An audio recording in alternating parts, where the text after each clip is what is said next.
Nazi scientists von Braun, Dornberger and Obert, who were employed by the American government, while Lang pursued his career in Hollywood, should we then be surprised that the same methodology appears to have re-emerged?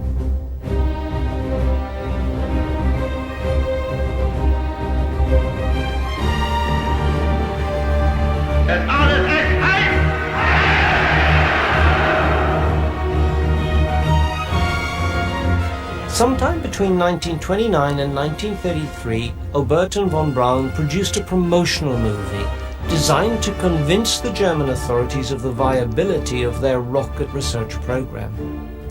They did this by intercutting film of their successful rocket tests together with actual scenes from Frau im Mond and presenting the finished product as total fact to Adolf Hitler. Greatly impressed, Hitler gave the order for their research to be funded virtually without restraints by bankrolling the development costs, which in turn were of course underwritten by the private financiers of the Third Reich. Hitler confirmed Walter Dornberger as the head of the German Army Weapons Department to oversee the project. Dornberger was to say to von Braun that they would all be in trouble if fiction did not soon become fact. A new site was soon secured for their expanding research, selected by von Braun on the advice of his mother. It had been a wild island used for duck shoots by the Prussian aristocracy, including von Braun's relations. The place was called Peenemünde.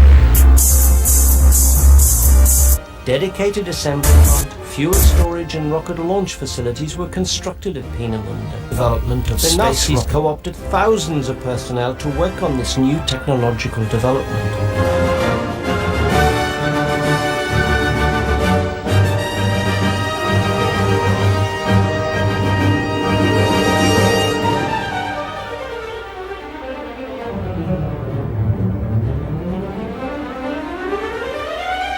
But all new technology has to undergo many trials and tribulations before it can be successful, and Peenemünde was the site of much experimentation before these rockets were perfected and a successful launch achieved.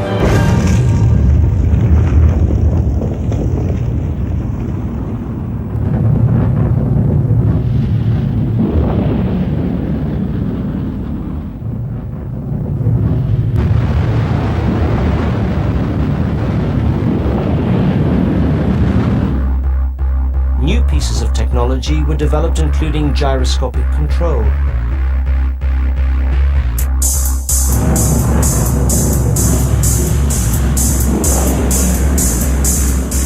Brand new rocket engines were developed and perfected. Success then followed. Von Braun presented film footage of the latest launch to Hitler. Significantly, this successful launch had a depiction of Frau im Mond on the side of the rocket.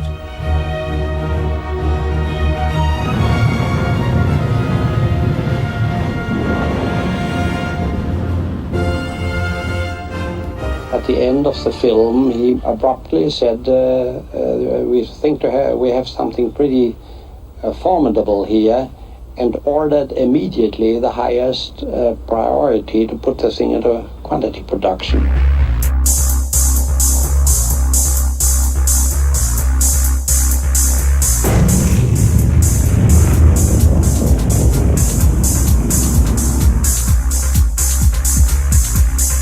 Unfortunately for the team, in April 1943, during full production of the V2, Hitler, following his dreams and instincts, halted all rocket development.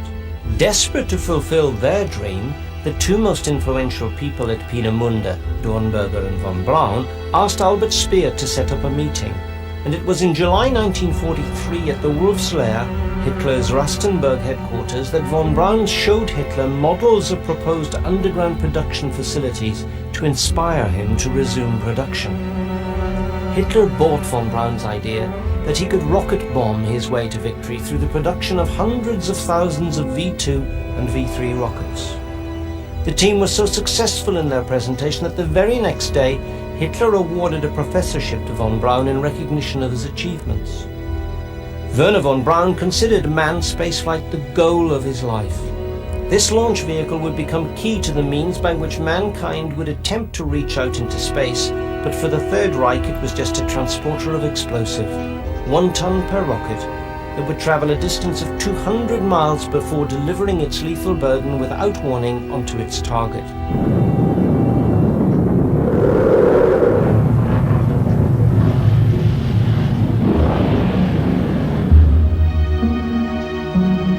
By August 1943, SS Sturmbannführer von Braun, photographed here in uniform standing behind Himmler, had his underground facilities.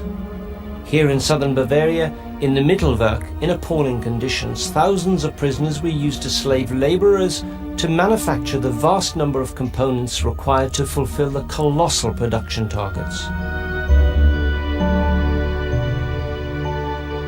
These V2s were transported to the French and Belgian coasts where the Nazis had set up launch pads for the rocket bombing of England and elsewhere.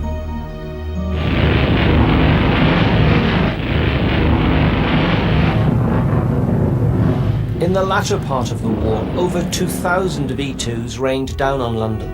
A single V2 delivered a great deal of damage.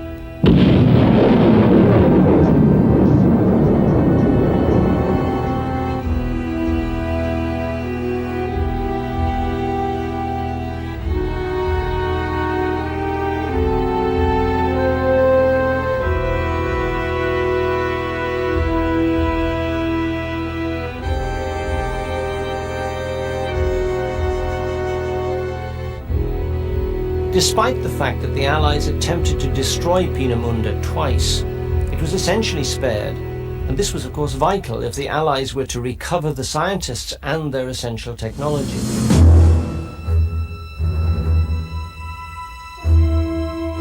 Notice the similarity in overall concept between the original V2 engines and this, the much later Saturn V rocket motor. It's alleged that von Braun and his colleagues gave themselves up to the Americans, although the word rendezvous would appear to be nearer the mark. After various interrogations, or rather meetings, von Braun and his chosen band of rocketeers were escorted to America, where they were to become the backbone of the space program for several decades. Many other leading Nazi rocket engineers were assigned to the Soviet Union, and it is to misread history to imagine that the US gained the best of these engineers. Quite the contrary. The technicians, rockets and spare parts were divided up unequally between these two major powers. These operations, which had been planned for several years before the end of the war, were known as Overcast and Paperclip.